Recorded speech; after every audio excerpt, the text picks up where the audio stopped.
seluruh kisah dalam Al-Quran semuanya adalah orang-orang liberal. Yang benar bahwasanya seluruh kisah dalam Al-Quran adalah kisah nyata. Ya. Allah Subhanahu Wa Taala menyampaikan juga faqususil qasasa la'allahum yatafakkarun. Sampaikanlah kisah-kisah agar mereka berfikir. Jadi kisah-kisah dibawakan oleh Allah Subhanahu Wa Taala dalam Al-Quran, ya, untuk diambil ibrahnya. Semakin kita berfikir merenungkan kisah-kisah tersebut, maka akan semakin banyak pelajaran yang bisa kita ambil. Qabl wa min dzurriyyatihi Dawud wa Sulaiman wa Ayyuba wa Yusufa wa Musa wa Harun wa kadzalika najzil muhsinin. Allah menyebutkan Dawud, Sulaiman, Ayub, Yusuf, Musa, Harun. Di akhir ayat kata Allah wa kadzalika najzil muhsinin, dan demikianlah kami memberi balasan kepada orang-orang yang berbuat ihsan. Ya. Jadi Nabi Sulaiman dipuji termasuk dari orang-orang yang berbuat ihsan. Kemudian juga Allah memuji Nabi Sulaiman dalam surat Al-Anbiya, kata Allah Subhanahu Wa Taala, fafahamnaha Sulaiman. Kami menjadikan Nabi Sulaiman paham akan hal tersebut. Ya. Jadi Allah beri pemahaman yang kuat kepada Nabi Sulaiman alaihi salam. Dan Nabi Sulaiman sebagaimana kita telah membangun Masjidil Aqsa, di antara 3 masjid spesial yang ada di dunia Islam adalah Masjidil Haram, kemudian Masjidil Aqsa, kemudian baru Masjid Nabawi. Secara urutan pembangunan, yang pertama dibangun adalah Masjidil Haram, dibangun oleh Nabi Ibrahim alaihissalam. Kemudian setelah itu Nabi Sulaiman membangun Masjidil Aqsa. Ya. Baru kemudian Nabi Muhammad SAW membangun Masjid Nabawi. Yang ketiga, masjid ini adalah masjid spesial, tidak boleh disamakan dengan masjid-masjid yang lainnya.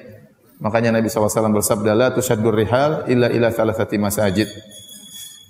Tidak boleh seorang sengaja bersafar untuk mencari keberkahan, ya, pada suatu tempat kecuali pada 3 masjid. Masjid Haram, Masjid Aqsa, dan Masjid Nabawi. Selain 3 masjid ini tidak boleh seorang sengaja bersafar. Misalnya seorang sengaja bersafar untuk mencari keberkahan di Masjid Ampel atau Masjid Demak, enggak boleh. Atau Masjid Istiqlal enggak boleh. Karena semua masjid selain 3 masjid semuanya sama, enggak ada bedanya. Enggak ada bedanya. Masjid Istiqlal sama dengan Masjid Darussalam, enggak ada bedanya. Masjid Darussalam dengan Masjid Ampel enggak ada bedanya, semua sama. Yang spesial cuma 3 masjid, ya. Disitulah pahala salat dilipat gandakan. Masjidil Haram 100.000 kali lipat, Masjidil Aqsa 500 kali lipat, Masjid Nabawi 1000 kali lipat. Dan di antara keutamaan salat di Masjid Nabawi adalah diampuni dosa-dosa, dan ini salah satu dari doa Nabi Sulaiman alaihissalam. Dalam hadis Rasulullah SAW bersabda, Inna Sulaiman bin Dawud lamma bana Baitul Maqdis khilalan thalatha. Tatkala Nabi Sulaiman alaihissalam bin Dawud selesai dari membangun Baitul Maqdis, maka beliau pun berdoa kepada Allah dan meminta 3 permohonan. Ya. Sa'ala Allah azza wa jalla hukman yusadifa hukmahu fa'utiyahu. Pertama dia minta kepada Allah agar diberi hukum yang sesuai dengan hukum Allah Subhanahu wa taala, dan Allah berikan. Hukum Nabi Sulaiman sesuai dengan hukum Allah Subhanahu wa taala. Wa sa'ala Allah azza wa jalla mulkan la yanbaghi li ahadin min ba'dihi fa'utiyahu. Permintaan kedua, beliau meminta kepada Allah agar diberi kerajaan yang tidak seorang pun memiliki kerajaan seperti dia. Nanti akan kita jelaskan. Itu kerajaan spesial yang di mana hewan-hewan, angin, dan jin tunduk kepadanya. Yang tidak ada seorang sebelum Nabi Sulaiman dan setelah Nabi Sulaiman yang memiliki kerajaan seperti ini. Ya, bukan dari sisi luas kerajaannya, tapi di situ angin tunduk kepada Nabi Sulaiman, hewan-hewan tunduk kepada Nabi Sulaiman, dan juga jin-jin, baik jin buruk maupun syaitan, semuanya tunduk kepada Nabi Sulaiman. Dan wa utiyahu, dikabulkan oleh Allah Subhanahu wa taala. Kemudian permintaan yang ketiga, Allah Subhanahu wa taala mengeluarkan dia dari dosa-dosanya seperti baru dilahirkan dari Subhanahu wa taala mengeluarkan dia dari dosa-dosanya seperti baru dilahirkan dari perut ibunya. Kata Nabi sallallahu alaihi wasallam, "Fa nahnu narju an yakuna Allah azza wa jalla qad a'tahu iyyahu." Dan kata Nabi, kami berharap permintaan Nabi Sulaiman yang ketiga ini juga dikabulkan oleh Allah Subhanahu wa ta'ala. Baik. Hadirin dan hadirat yang dirahmati oleh Allah Subhanahu wa taala, hadirin dan hadirat yang dirahmati oleh Allah Subhanahu wa taala, kita akan menyambut Nabi Sulaiman alaihissalam melalui 3 surat yang akan saya bacakan dari Al-Qur'an.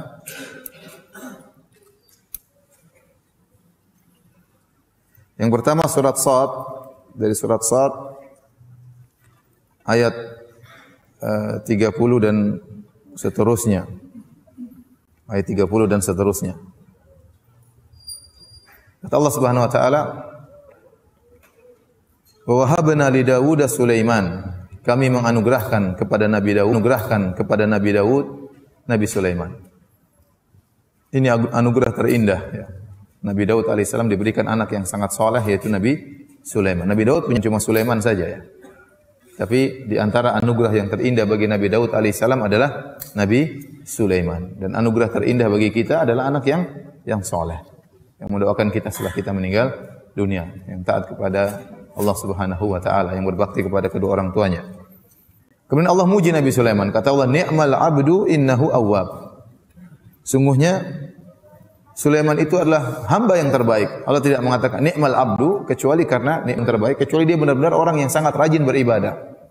Nabi Sulaiman ini bukan hanya sekedar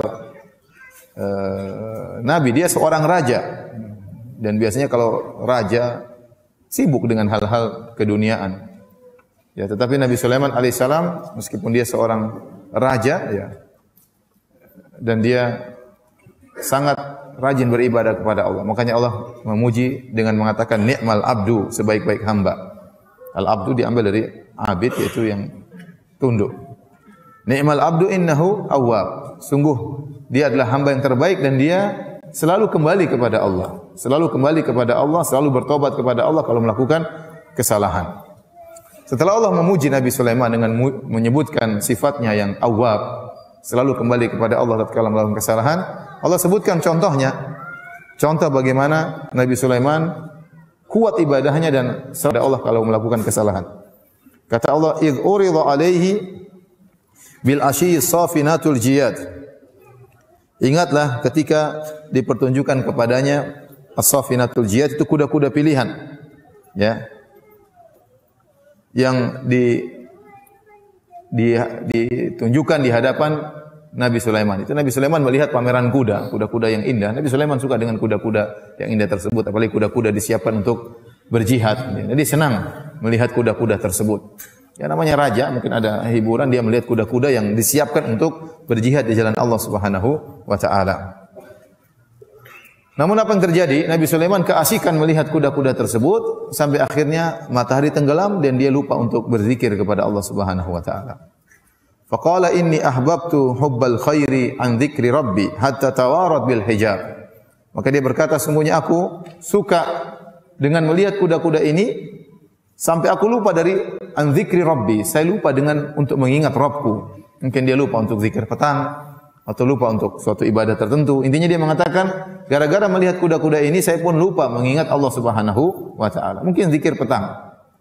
Hatta tawarat bil hijab, sampai akhirnya matahari terbenam. Waktu matahari terbenam dia sadar ternyata ada wiridnya atau zikirnya yang belum dia ucapkan. Maka dia pun bertobat kepada Allah, kata dia, "Rudduha alayya."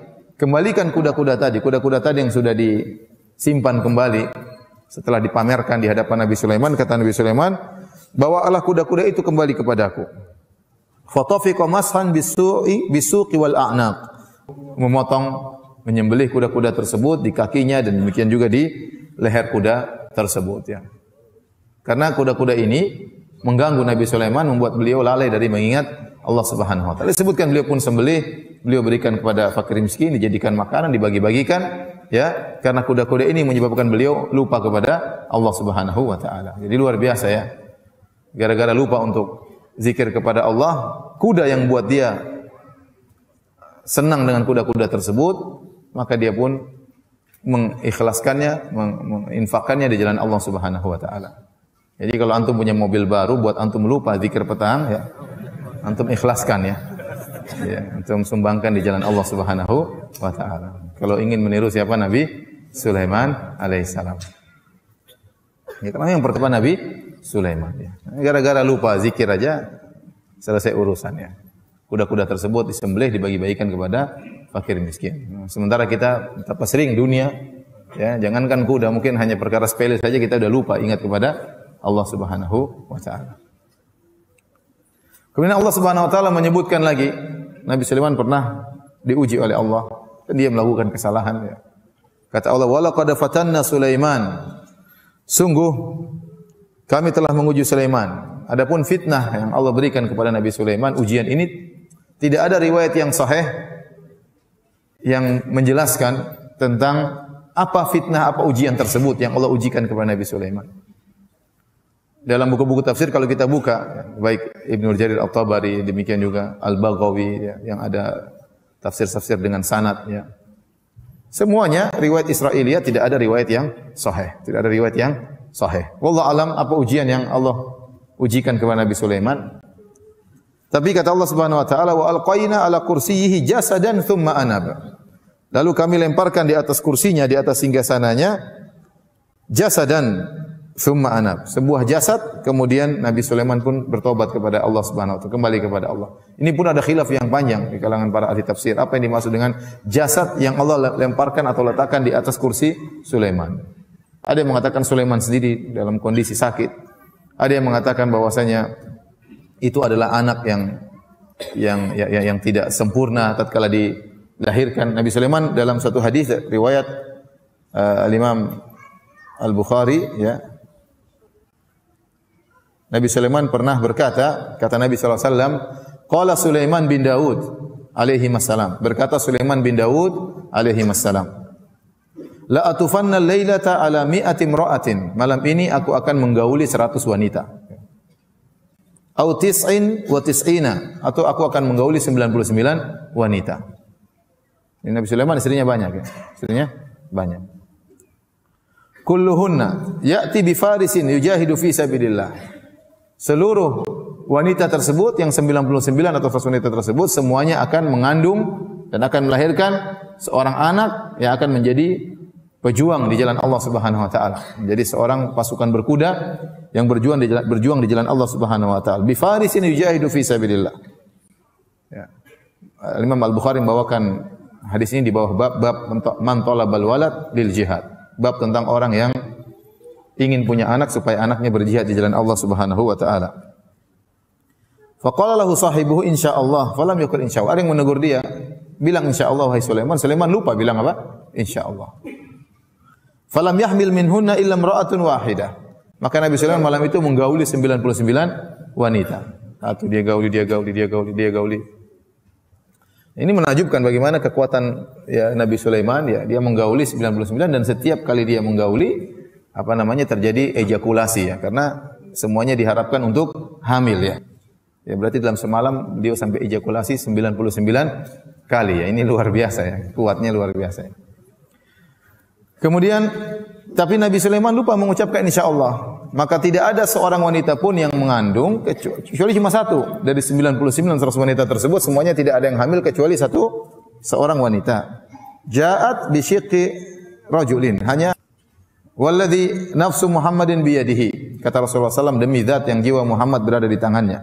Lau qala insyaallah, seandainya Sulaiman mengucapkan insyaallah, saya akan tawaf, saya akan mengelilingi Sulaiman mengucapkan insyaallah, akan semuanya melahirkan anak-anak yang berjihad. Kata Nabi, la jahadu fi sabilillah fursanan ajma'in. Seluruh wanita tersebut akan melahirkan anak-anak yang berjihad di jalan Allah di kemudian hari. Tapi Nabi Sulaiman lupa bilang apa? Insyaallah. Sehingga yang lahir cuma satu itu pun cacat. Sebagian ulama mengatakan, ya, inilah anak yang cacat, inilah yang kemudian Allah letakkan di atas singgasana Nabi Sulaiman.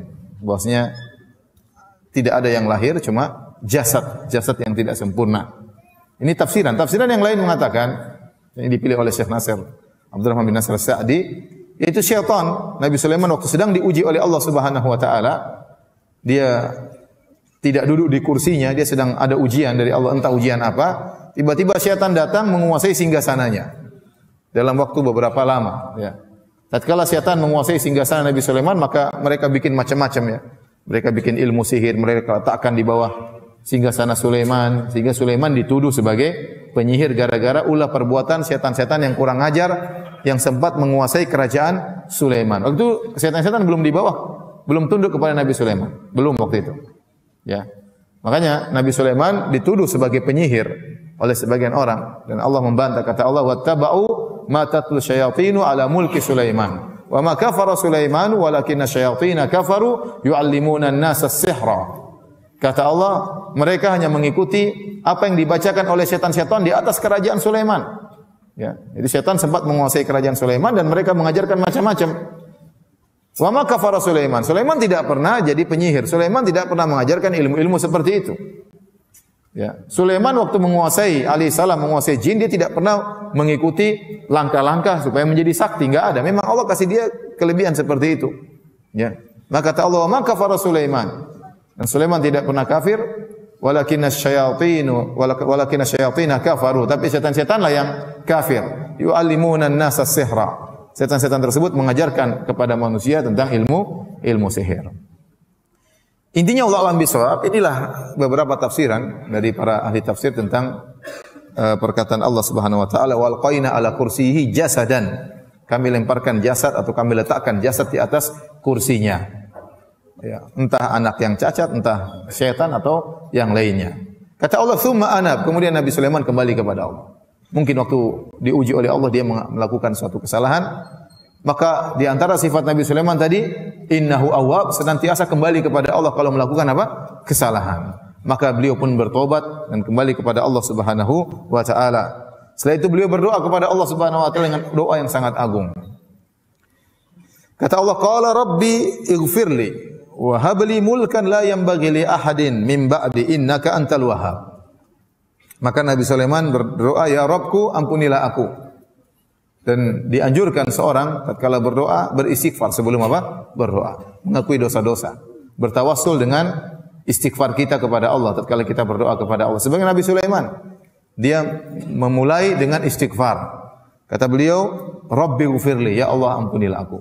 Setelah beliau minta ampun kepada Allah Subhanahu wa taala, baru kemudian beliau berdoa, "Wa habli mulkan la yanbaghi li ahadin min ba'di." Dan anugerahkanlah kepadaku suatu kerajaan yang tidak boleh seorang pun setelahku memiliki kerajaan seperti itu. Innaka antal wahhab. Sungguhnya engkau adalah Maha Pemberi anugerah. Ya. Maka Allah kabulkan permohonan Nabi Sulaiman. Dia minta kerajaan spesial, bukan dari luas kerajaan. Kalau kerajaan secara luas, Romawi kerajaannya luas sekali ya. Persia dulu juga kerajaannya sangat luas sekali ya.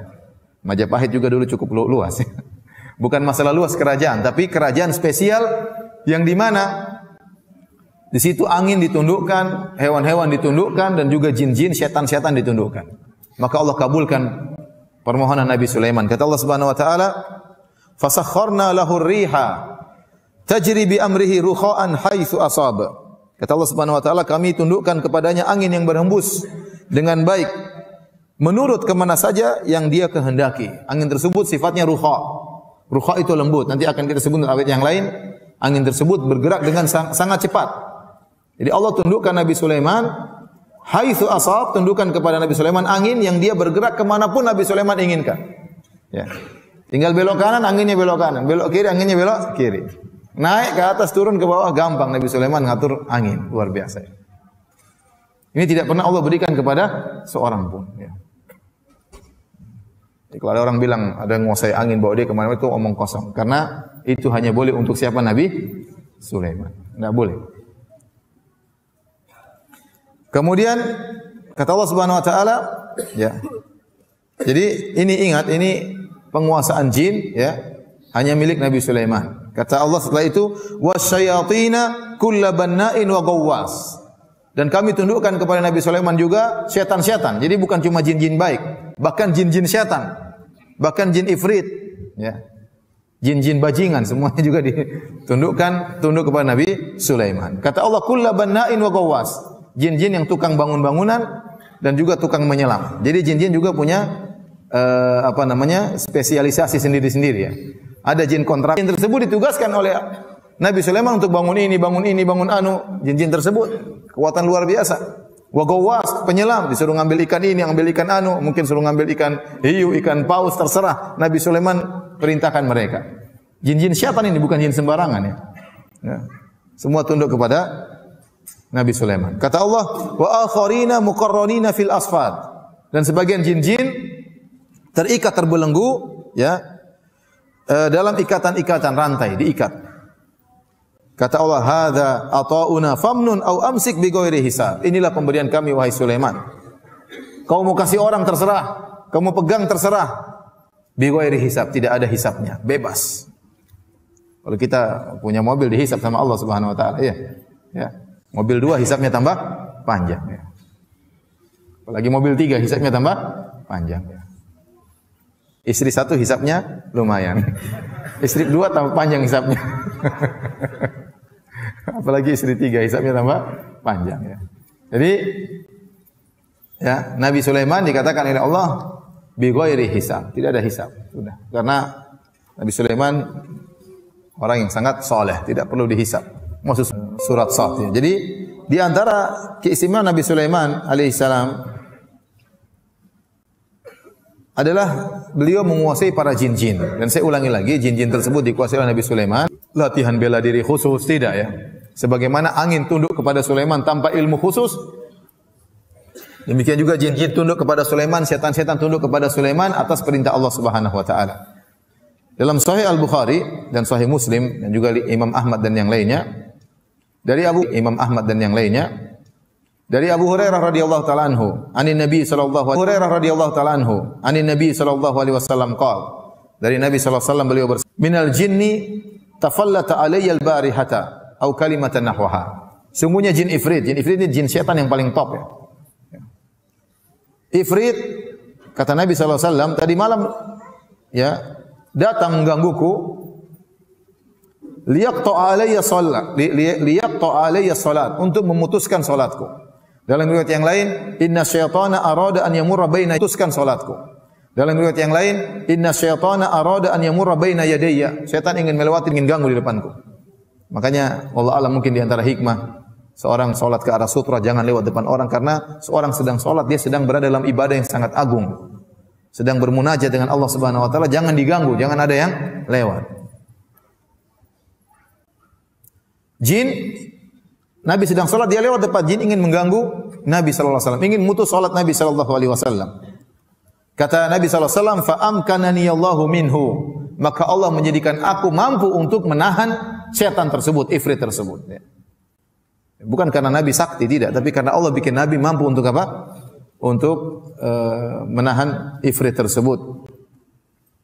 Sebutkan dalam riwayat yang lain, fawajatu burda lisanihi, Nabi cekek dia sampai Nabi merasakan dinginnya lisannya keluar ifrit, padahal penguasaan jin hanyalah hak siapa? Nabi Sulaiman alaihissalam.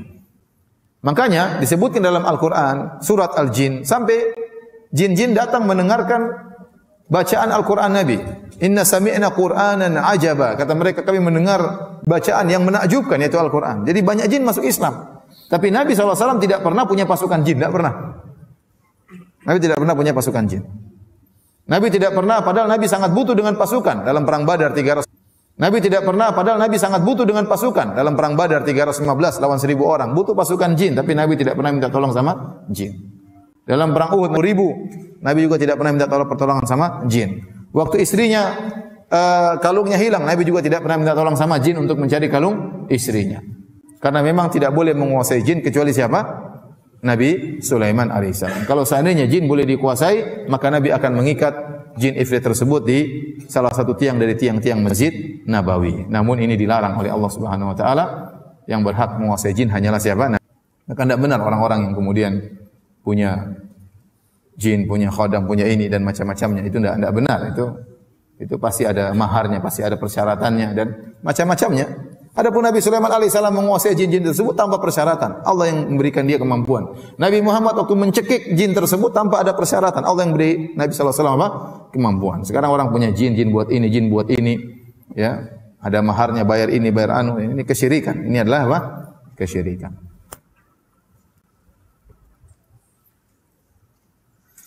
Baik, kita lanjutkan kisah Nabi Sulaiman alaihissalam dalam surat berikutnya, itu dalam surat Saba. Dalam surat Saba ayat 12 dan seterusnya. Kata Allah Subhanahu wa taala menjelaskan tentang masjid, ada yang mengatakan bangunan-bangunan namun tidak sampai setinggi istana. Intinya Nabi Sulaiman punya jin-jin kontraktor tadi, bikin ini, bikin anu, bikin, mereka kerja semuanya. Disuruh Nabi Sulaiman suruh bangun ini, bangun anu, bangun ini. Ya, semuanya tunduk kepada Nabi Sulaiman. Ada yang membangkang terbakar, takut. Wa tamathil, jin-jin tersebut juga membuat patung-patung. Ada yang mengatakan dibuat patung-patung hewan, dibuat dari tembaga, jin-jin bikin tersebut, patung-patung hewan, patung-patung burung. Dan ini dahulu mungkin dibolehkan dalam syariat terdahulu. Ya. Kalau sekarang sudah tidak boleh membangun patung-patung dalam bentuk makhluk bernyawa. Ya. Tapi dahulu di zaman Nabi Sulaiman dibolehkan. Kita tahu syariat Nabi yang lain dengan Nabi satu dengan Nabi yang lain ada perbedaan. Oleh karena Nabi Isa alaihissalam pernah membuat apa? Ya. Ahni akhluqu lakum minat-tiri kahayati minat-tini kahayati at-tayri fa anfukhu fihi fayakunu tayran biidznillah. Nabi Isa pernah membuat patung dari tanah liat berbentuk burung, kemudian Nabi Isa tiup maka terbanglah burung tersebut. Intinya dia buat patung burung. Ya. Kalau di zaman Bani Israel itu mungkin diperbolehkan kata sebagian ulama seperti Al-Baghawi dalam tafsirnya. Adapun sekarang tidak diperbolehkan. Kemudian kata Allah Subhanahu wa taala wajifanin.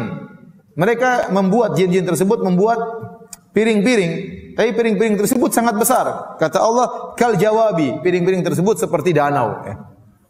Jadi piring-piring raksasa besar-besar ya. Karena anak buah Nabi Sulaiman sangat banyak ya. Ya ada jin, ada hewan-hewan yang mungkin anak buahnya, ada gajah entah. Pokoknya sehingga piringnya aja sebesar apa? Sebesar danau. Kata Allah wa qudurir rasiyat, dan kidir-kidir yaitu panci-panci yang rasiat yang tidak bisa diangkat, menunjukkan panci tersebut sangat besar. Untuk angkat enggak bisa. Berarti piringnya gede, yang jelas pancinya juga apa? Gede. Yang jelas kompornya gede. Ini yang ngerjain bukan manusia, enggak bisa. Jin-jin yang disuruh kerja oleh Nabi Sulaiman. Ini menunjukkan jin-jin punya kekuatan memang. Jin-jin punya kemampuan. Mampu tadi untuk menyelam, mampu untuk jadi kontraktor dan yang lain. Setelah Allah memberikan nikmat yang begitu banyak kepada Nabi Sulaiman, kata Allah, "I'malu ala Dawud syukra." Wahai Sulaiman bin Daud, beramal salehlah engkau sebagai bentuk syukur kepada Allah Subhanahu wa taala. Kemudian kata Allah, "Wa qalilun min ibadiyas syakur." Hanya sedikit dari hamba-hambaku yang bersyukur. Ya. Karena sebagaimana sering kajian-kajian saya, ya, seorang diuji dengan kemiskinan lebih mudah lulus daripada diuji dengan kekayaan. Seorang lebih mudah untuk bersabar dengan kekurangan yang ada daripada bersyukur dengan harta yang dia miliki. Kebanyakan orang diuji dengan harta, dia lupa diri. Ya, dia lupa diri, ya. Sehingga buktinya di surga kelak kebanyakan penghuninya adalah orang-orang miskin. Orang-orang kaya kemana? Ke tempat yang lainnya. Tapi ada orang-orang kaya namun tidak banyak. Kenapa? Sebagai bukti bahwasanya kebanyakan manusia diuji dengan kekayaan tidak lulus. Dan kebanyakan manusia diuji dengan kekurangan bisa lulus. Tapi kalau antum disuruh milih diuji dengan kekayaan atau milih diuji dengan kemiskinan, antum milih diuji dengan apa? Kekayaan. Diuji dengan kekayaan tapi lulus, itu yang susah. Itu yang susah. Dan hadirat yang dirahmati oleh Allah Subhanahu wa taala, Allah Subhanahu wa taala berfirman dalam surat An-Naml ayat 15 dan seterusnya. Kata Allah, "Wa laqad ataina Dawuda wa Sulaimana ilma." Sungguh kami telah memberikan kepada Nabi Daud dan Nabi Sulaiman ilmu. Padahal yang Allah berikan kepada mereka berdua banyak, bukan cuma ilmu ya. Harta, kekayaan, kerajaan, tapi Allah khusus menyebutkan tentang ilmu. Karena ilmu ini adalah anugerah yang sangat spesial. Anugerah yang sangat spesial. Wa qala alhamdulillahilladzi faddalana ala katsirin min ibadihil mu'minin. Kata segala puji bagi Allah yang telah melebihkan kami dari kebanyakan hamba-hambanya yang beriman. Jadi hamba-hamba Allah yang beriman ada dan ada yang dilebihkan di antara mereka spesial yaitu yang beriman dan berilmu.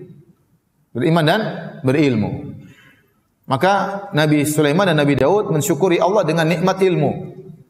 Wa qala, dan mereka berdua berkata, alhamdulillahilladzi faddalana ala katsirin min ibadihil mu'minin.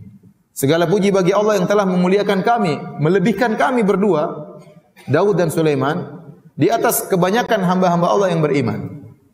Hamba-hamba Allah yang beriman itu dituntut seorang berusaha beriman, tapi iman dan ilmu itu lebih lagi. Ya. Makanya Allah berfirman, yarfa'illahu alladhina amanu minkum walladhina utul ilma darajat. Orang-orang beriman diangkat derajatnya oleh Allah dan orang yang berilmu lebih lagi di atas orang beriman beberapa derajat.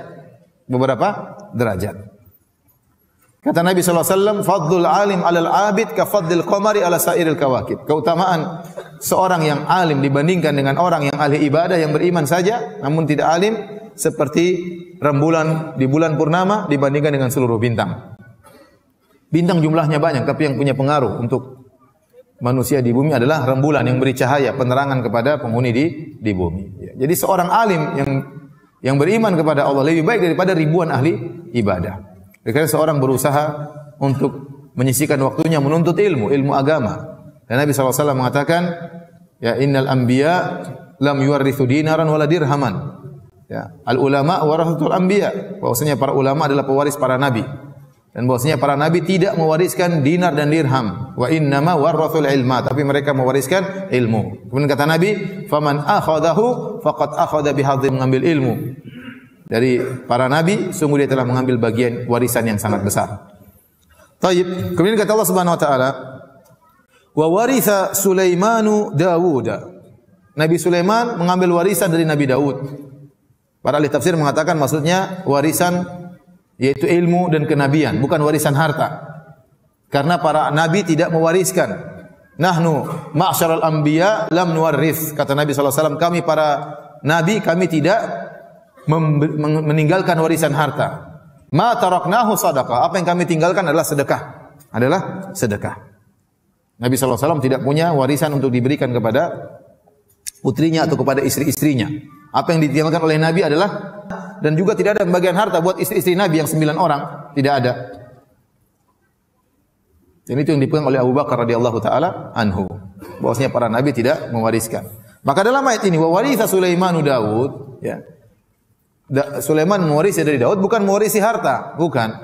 Karena saya jelaskan tadi Nabi Daud punya anak bukan cuma Nabi Sulaiman. Ya, jadi yang diwariskan adalah kenabian dan juga ilmu. Kemudian apa kata Nabi Sulaiman? Wa qala ya ayuhan nas ullimna mantiqat thair wa utina min kulli syai'. Nabi Sulaiman berbicara di hadapan rakyatnya. Wahai rakyatku, wahai manusia sekalian, sungguhnya aku ini diajari bahasa burung. Wa utina min kulli syai', dan kita telah diberikan segala sesuatu. Inna hadza lahu al-fadlul mubin. Ini adalah sungguh karunia yang nyata.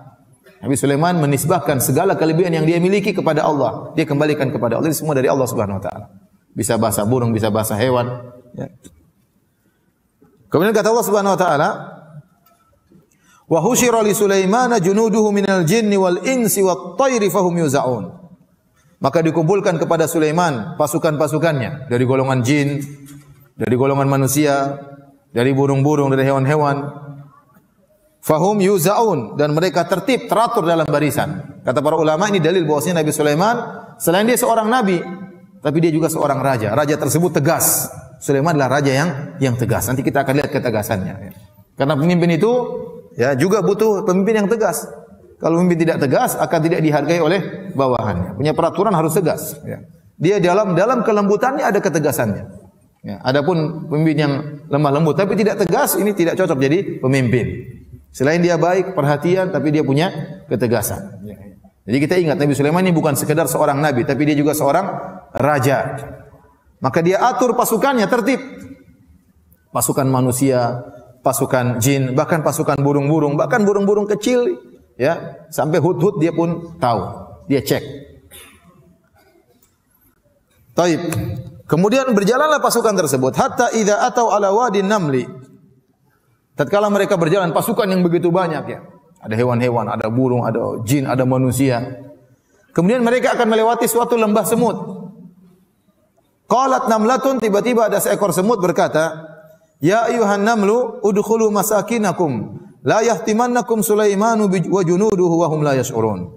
Tiba-tiba seekor semut berkata kepada semut-semut yang lain, "Wahai semut-semut sekalian, masuklah kalian ke dalam rumah-rumah kalian. Jangan sampai kalian diinjek oleh Sulaiman dan pasukannya sementara mereka tidak sadar, mereka tidak tahu." Kata Allah, "Fatabassama dhahikan min qawliha." Nabi Sulaiman tertawa, senyum, gembira melihat, ya, atau mendengar perkataan semut tersebut. Ya, ini di antara mukjizat Nabi Sulaiman alaihissalam. Jadi Nabi Sulaiman sekarang datang dengan pasukannya. Pasukannya kan banyak. Ada kebisingan, ada suara kuda, ada suara macam-macam banyak. Tiba-tiba ada semut satu ekor ngomong, dia dengar. Bagaimana ceritanya? Kita saja semut kalau lewat sini, ya, berdua, kemudian ngobrol, kita dengar atau tidak? Tidak. Ngomong mungkin gibahin kita itu orang nggak mandi bau, kita nggak dengar, nggak pernah dengar. Ya. Bahkan semut kalau masuk di telinga ngobrol, kita pun nggak dengar. Kita paling dengar merasakan gerakannya, tapi dia ngomong apa kita tidak tahu. Nabi Sulaiman mungkin di atas angin, berjalan pasukan di atas angin. Jarak antara semut dengan Nabi Sulaiman jauh. Entah Nabi Sulaiman di atas kuda, itu pun ada jaraknya. Entah Nabi Sulaiman di atas angin, lebih jauh lagi. Subhanallah, Allah membuat Nabi Sulaiman terfokus mendengar perkataan semut tersebut. Di antara mukjizat Nabi Sulaiman. Kenapa Nabi Sulaiman tertawa, bahagia? Ya. Ada dua sebab. Pertama, Nabi Sulaiman bersyukur, luar biasa. Ya. Bagaimana Allah membuat dia bisa mendengar suara semut satu ekor ini. Ya. Semut itu kan banyak, rame-rame, semuanya ngomong, satu kok didengar. Terfokus dengar. Nabi Sulaiman juga banyak banyak kebisingan. Ya. Jarak begitu jauh dia bisa dengar satu ekor semut tersebut bisa ngomong. Ini diantara nikmat yang Allah berikan kepada Nabi Sulaiman. Fokus. Kemudian yang kedua, wallahu alam, ya, karena tingkah semut itu yang menakjubkan. Tingkah semut itu yang sangat menakjubkan. Sikap semut itu yang sangat menakjubkan. Perhatikan, semut ini tahu kedatangan Nabi Sulaiman dan pasukannya. Kemudian semut ini mengingatkan pasukannya dengan bahasa yang luar biasa indah. Sampai sebagian ulama membahas tentang masalah usul fikih, ya, dari ucapan semut ini. Semut ini berkata apa? Ya ayuhan namlu, udkhulu masakinakum. Ya ayuha itu harfu nida, panggilan. Wahai, berarti dia teriak. Wahai semut-semut. Kemudian kata dia an-namlu. An-namlu itu ada alif lamnya, ya, jamak menunjukkan keumuman. Kalau kita terjemahkan bahasa Indonesia, wahai semua yang merasa semut. Selain semut enggak usah dengar. Semua yang merasa semut. Jadi lafal ini umum, mencakup seluruh semut. Semut kecil, semut besar, semut nenek-nenek, semut kakek-kakek, semut muda, ya, semut ABG, semuanya masuk. Ya ayuhan namlu. Tanpa terkecuali.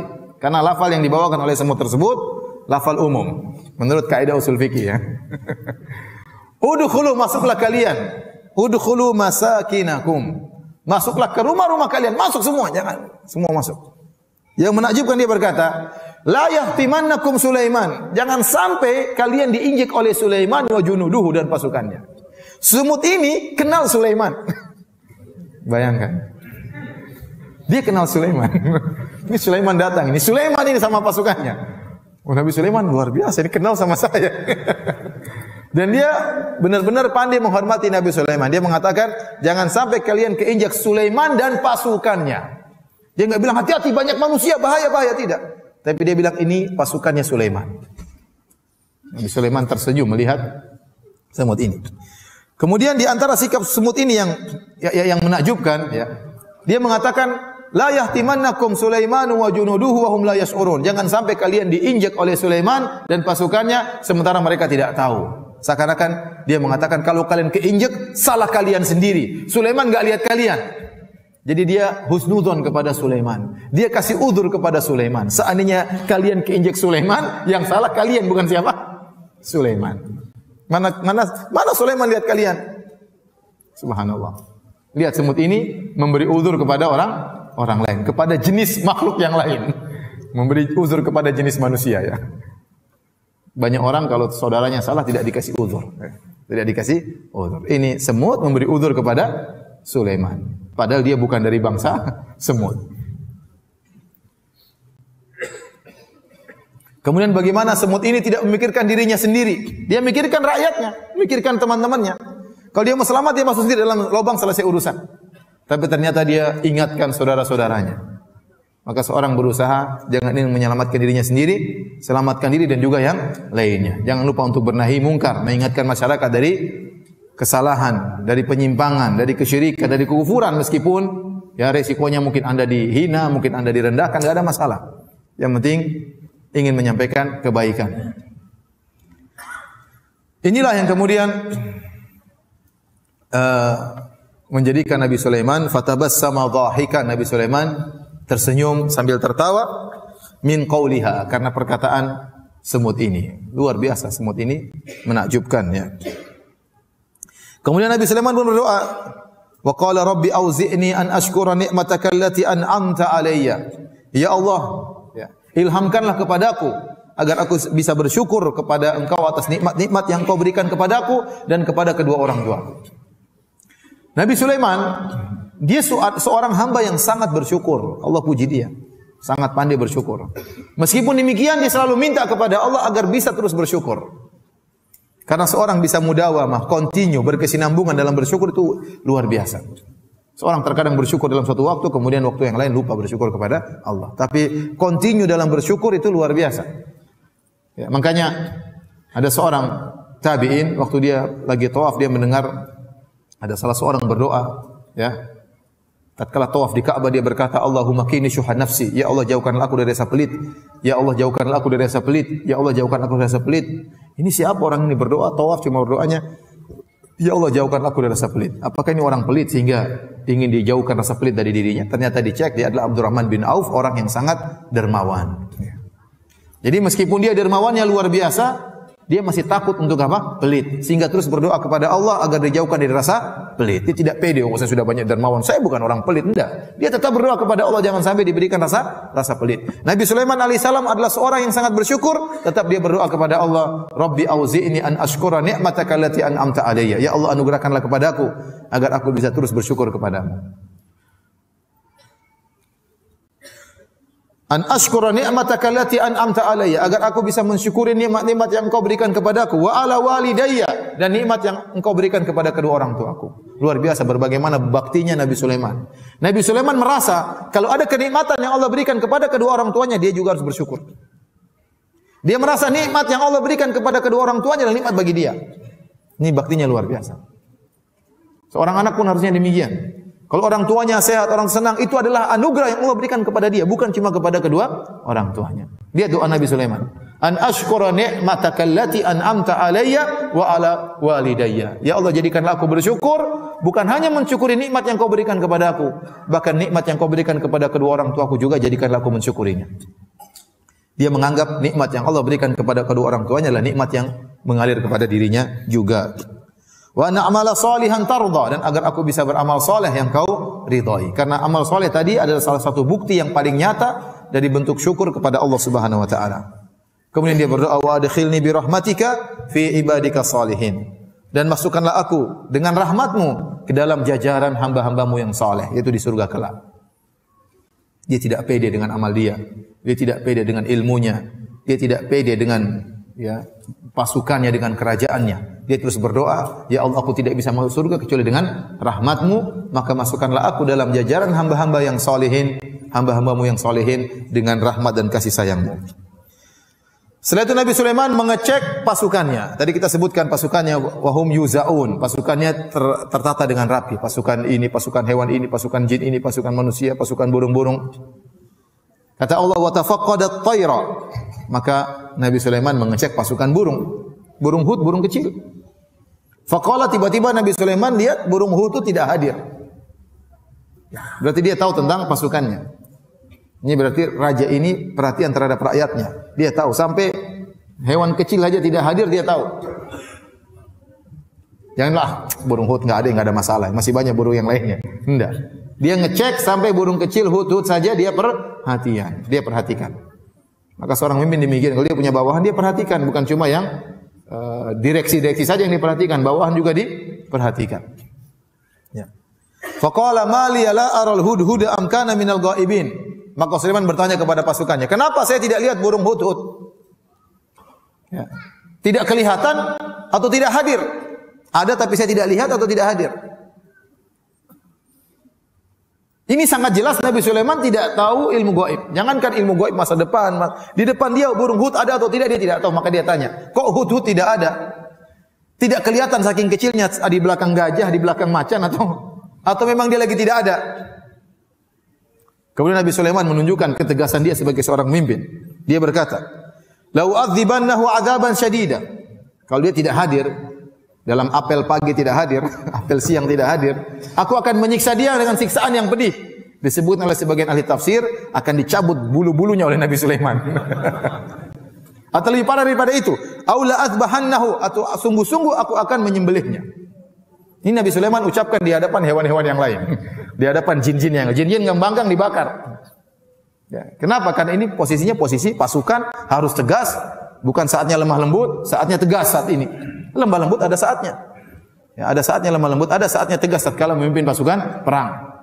Ya. Kata Nabi Sulaiman, "Lau adzibannahu adzaban syadida." Aku akan menyiksanya dengan siksaan yang pedih.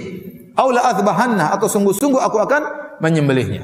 Au la ya'tiyanni bisultanin mubin, atau dia terlambat datang dan sampaikan uzur. Kalau punya uzur saya maafkan.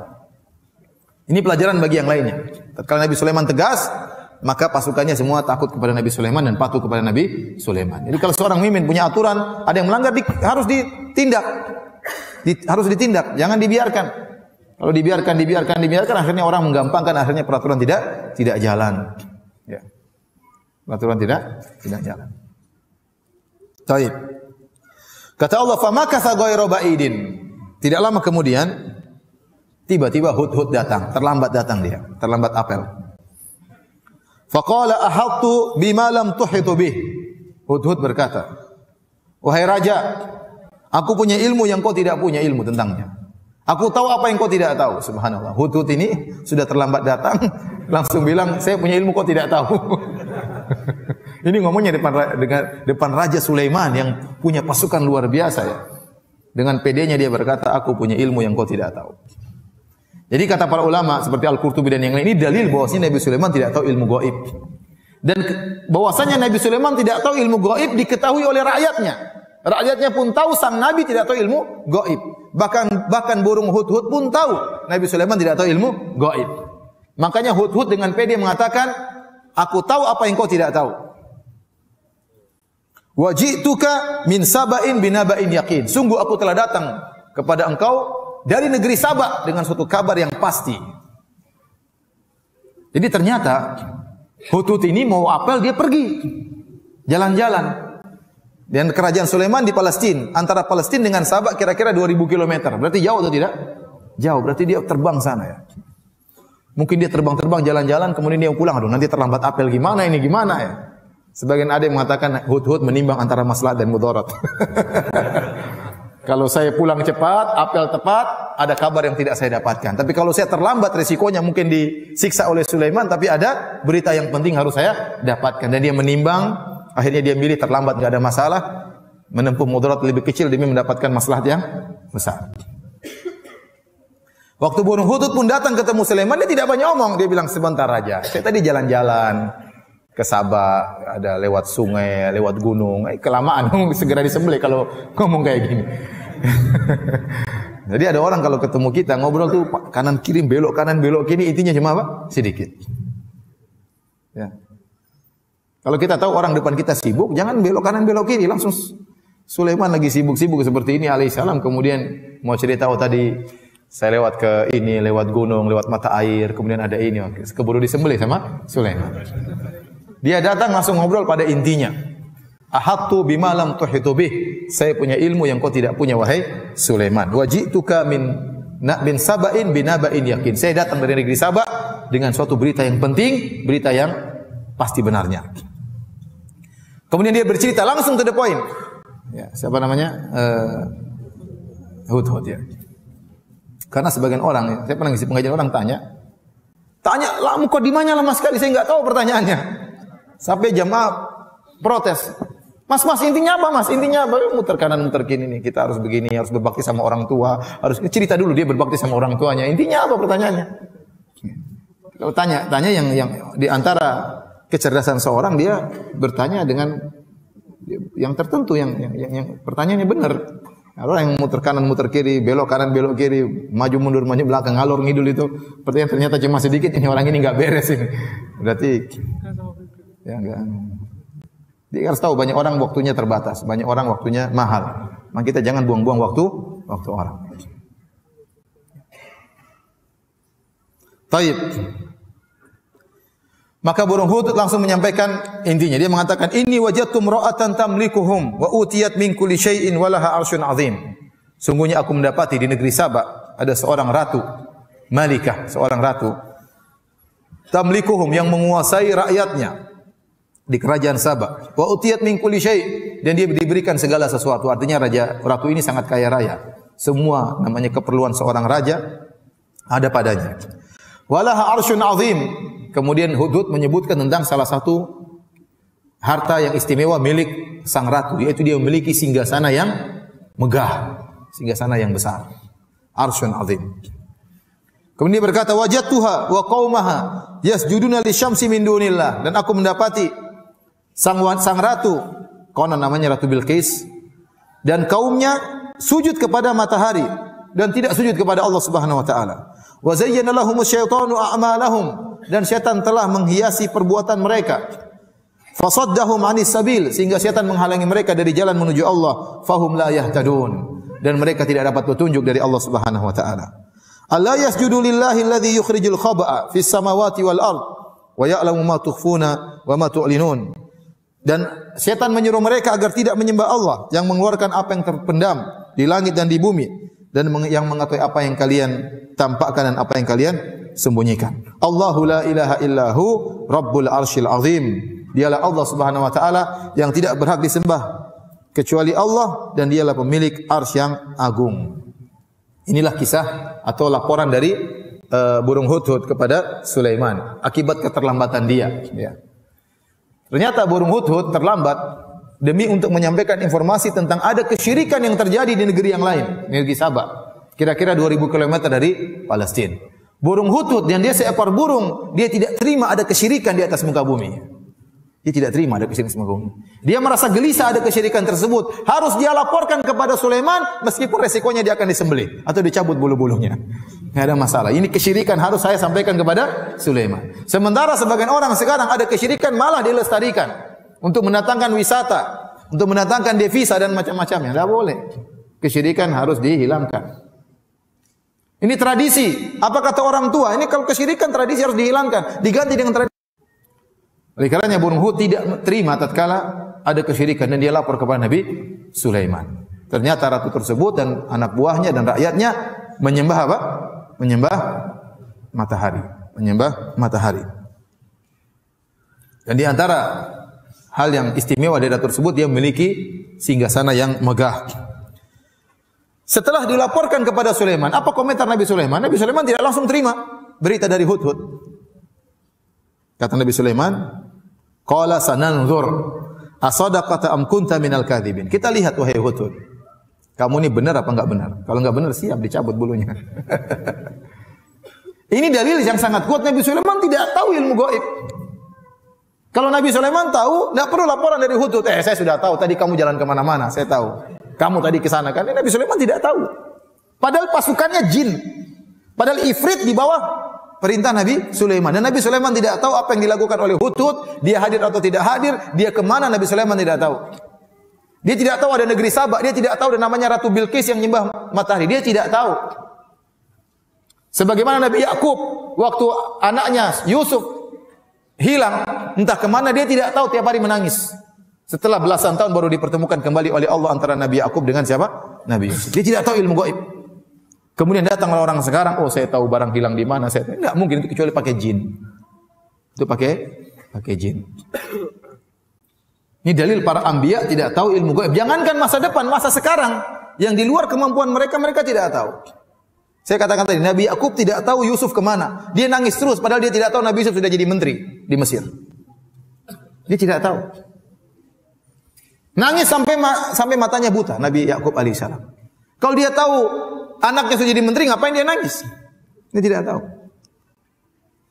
Ini Nabi Sulaiman dilaporkan oleh Hudhud. Nabi Sulaiman masih berkata, "Nanzur, kita lihat dulu wahai Hudhud. Saya tidak terima perkataanmu langsung. Saya tidak membenarkan langsung laporanmu. As-sadaqata am kunta minal kadhibin?" Cek dulu, kamu jujur atau kamu dusta.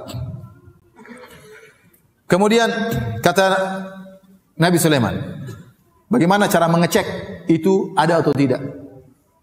Kata Nabi Sulaiman, "Idhhab bi kitabi hadza fa alqih ilaihim thumma tawalla anhum fanzur madza yarji'un." Kata Nabi Sulaiman, "Wahai Hudhud, pergilah bawalah suratku ini.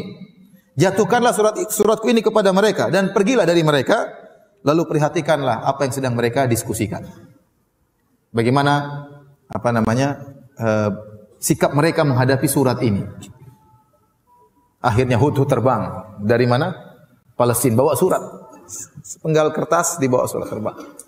Terus lewat sampai masuk ke dalam kerajaan Ratu Bilqis, sampai di kamarnya Ratu Bilqis. Kemudian surat tersebut dilemparkan ke dalam kamar Ratu Bilqis. Ratu Bilqis lihat ada selembaran surat jatuh. Dibuka, ternyata dari siapa? Nabi Sulaiman alaihissalam. Apa isinya?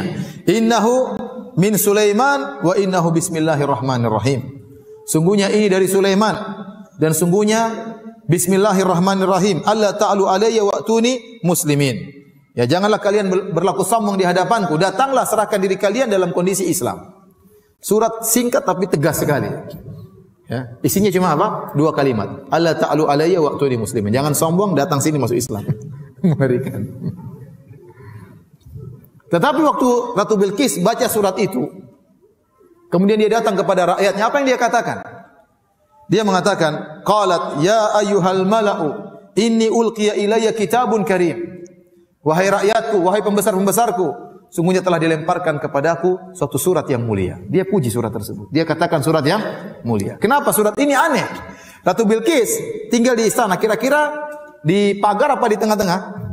Kamarnya kira-kira dekat pagar hansip atau di tengah-tengah? Hah? Ratu Bilqis kamarnya di mana? Di tengah-tengah lah. Untuk bisa sampai ke Ratu Bilqis harus melewati berbagai macam puluhan mungkin apa? Pengawal. Ya, tidak mungkin mau ketemu Ratu Bilqis gampang, apalagi masuk di kamarnya enggak gampang. Ya. Tapi ternyata surat itu bisa sampai melewati pasukannya yang begitu banyak. Kalau cuma di pinggir bisa dilempar gitu, enggak. Ya, enggak, di tengah-tengah kamarnya, tapi ternyata surat tersebut bisa sampai. Ini menakjubkan. Tidak sembarang surat bisa sampai ke kamar Ratu Bilqis. Harusnya lewat pengawal 1, pengawal 2, pasukan 1, pasukan 2, baru kemudian bisa sampai ke Ratu Bilqis. Kemudian tentunya Ratu Bilqis sudah dengar tentang Nabi Sulaiman. Nabi Sulaiman terkenal. Ya, terkenal. Dan dia sudah tahu tentunya Ratu. Karena Nabi Sulaiman ini disebutkan oleh pada sejarah, kan dia Nabi belakangan. Dia jauh setelah Nabi Ibrahim. Dan dia keturunan Nabi Ibrahim. Nabi Yakub di bawahnya. Nabi Yusuf, kemudian Nabi Musa, Harun, baru kemudian apa? Nabi Sulaiman belakangan. Ada yang mengatakan dia hidup kira-kira 1000 tahun sebelum Masehi. Kira-kira 1000 tahun sebelum apa? Masehi. Ya. Jadi tentunya Ratu Bilqis sudah dengar tentang Arab, apa itu Arab, dan dia tinggal di Jazirah Arab di Yaman, tentang Ka'bah dan yang lainnya. Tentunya dia sudah dengar. Dan dia sudah dengar tentang kekuasaan Sulaiman. Maka waktu datang Sulaiman, padahal isinya tantangan, isinya ancaman, dia mengatakan, ulqiya ilayya kitabun karim. Sungguh telah dilemparkan kepadaku surat yang mulia. Isinya tadi, innahu min Sulaiman wa innahu bismillahirrahmanirrahim. Allah ta'alu alayya wa atuni muslimin. Dari Sulaiman, bismillahirrahmanirrahim. Jangan sombong, datang serahkan diri masuk Islam. Kemudian Ratu Bilqis berkata, qalat ya ayyuhal mala'u aftuni fi amri ma kuntu qati'atan amran hatta tashhadun. Kata Ratu Bilqis, wahai anak buahku sekalian, wahai para pembesar-pembesar, wahai para menteri, berilah pendapatmu kepada pendapat kalian kepadaku. Saya tidak bisa memutuskan perkara sampai kalian bermusyawarah dengan kalian. Bagaimana menurut pendapat kalian? Apa yang harus saya lakukan? Mereka namanya menteri-menteri, mereka harus tunjukkan mereka hebat. Enggak mungkin oh yo sudah ratu, udah kita ngalah aja. Enggak mungkin ya. Menteri-menteri loyo seperti ini. Mereka tunjukkan mereka kuat. Kata Allah, mereka berkata, qalu nahnu ulu quwwatin wa ulu ba'sin syadidin wal amru ilayki fanzuri madza ta'murin. Kata mereka, kami ini wahai Bilqis, pasukan yang kuat dan persenjataan kita juga kuat. Jangan khawatir. Perkaranya kembali kepada engkau. Perintahkan saja kami akan kerjakan. Tapi kalau bicara tentang kekuatan jangan ragu. Kita ini apa? Kuat. Pasukan banyak, kuat, persenjataan kuat. Namun Ratu Bilqis namanya perempuan goyang juga. Dia juga takut ya. Sulaiman luar biasa. Dia pasti sudah dengar tentang apa? Sulaiman, tentang hebatnya Sulaiman. Maka dia mengatakan, qalat innal muluka idza dakhalu qaryatan afsaduha wa ja'alu a'izzata ahliha adillah wa kadzalika yaf'alun. Tadi wahai pembesar-pembesarku, ingat, raja-raja itu kalau sudah masuk ke satu negeri, dia akan merusak negeri tersebut. Seakan-akan dia berkata, ingat Sulaiman ini nanti kalau masuk di sini ke negeri Saba, negeri kita akan hancur. Wa ja'alu a'izzata ahliha adillah, dan orang-orang yang pejabat-pejabat di negeri tersebut, orang-orang yang mulia di negeri tersebut akan dijadikan hina oleh raja-raja tersebut. Wa kadzalika yaf'alun. Dan demikianlah mereka akan lakukan kepada kita, kata Bilqis. Jadi Ratu Bilqis kurang setuju dengan ide perlawanan. Dia perempuan juga ngapain perang-perang ya. Maka dia punya ide yang lain. Dia berkata, dan ini menunjukkan cerdasnya Ratu Bilqis. Wa inni mursilatun ilaihim bihadiyatin fanadhiratun bima yarji'ul mursalun. Saya punya ide, wahai anak buahku, saya akan mengirim hadiah yang banyak. Emas, perak, berlian, intan semua dibawa oleh orang banyak. Akan saya kirimkan hadiah kepada Sulaiman. Dan saya akan tunggu bagaimana berita yang dibawa oleh utusan-utusanku, bagaimana sikap Sulaiman terhadap hadiah tersebut. Jadi sebagian ulama mengatakan Ratu Bilqis ini ingin ngecek Sulaiman ini inginnya dunia atau memang dia bicara tentang akhirat. Dan dia tahu hadiah itu punya pengaruh. Kalau hadiah Sulaiman terima, kita perang. Seakan-akan dia berkata demikian. Kalau Sulaiman menerima hadiah kita, kita perang. Ya, atau paling tidak dia lembut atau yang. Tapi kalau dia tidak terima hadiah kita, urusannya lain. Berarti dia serius tentang masalah agama. Karena dia mengatakan datanglah dalam kondisi apa? Islam. Dalam surat tersebut Sulaiman bicara tentang agama, bukan tentang dunia. Disuruh masuk apa? Islam. Berarti dia bicara tentang agama. Nah, kalau ternyata dia terima hadiah, berarti dia tidak berbicara tentang agama. Itu hanya sekedar bingkai, tapi isinya bukan masalah agama. Sebagaimana sebagian orang bicara tentang agama, ternyata intinya dunia, bukan perkara agama. Agama tersebut dia hanya dijadikan apa? Bingkai, bungkusan untuk perkara dunia yang ingin dia perjuangkan, bukan masalah agama. Maka dites oleh Ratu Bilqis. Ini cerdasnya Ratu Bilqis. Pertama, dia tahu hadiah itu punya pengaruh. Ya. Yang kedua, dia ingin mengecek Sulaiman ini bicara dunia atau bicara agama. Falamma jaa Sulaiman, tatkala utusan Ratu Bilqis datang kepada Sulaiman dengan bawa hadiah yang banyak, disebutkan entah berapa ratus orang dikirim oleh Bilqis untuk bawa hadiah tersebut dari Sabah menuju ke Palestina 2000 kilo, memikul hadiah yang sangat banyak kepada Sulaiman. Nabi Sulaiman waktu dikasih hadiah, dia pun marah. Dia mengatakan, qala atumiddunani bimalin fama atani Allahu khairun mimma atakum bal antum bihadiyatikum tafrahun. Kalian ingin berikan saya harta, sementara apa yang Allah berikan kepadaku lebih baik daripada apa yang kalian miliki. Tapi kalianlah orang yang suka membangga-banggakan hadiah kalian. Tidak, Nabi Sulaiman tidak terima. Ya. Seakan-akan Nabi Sulaiman mengatakan, saya ingin dibeli dengan harta, saya ingin dinilai dengan harta. Tidak.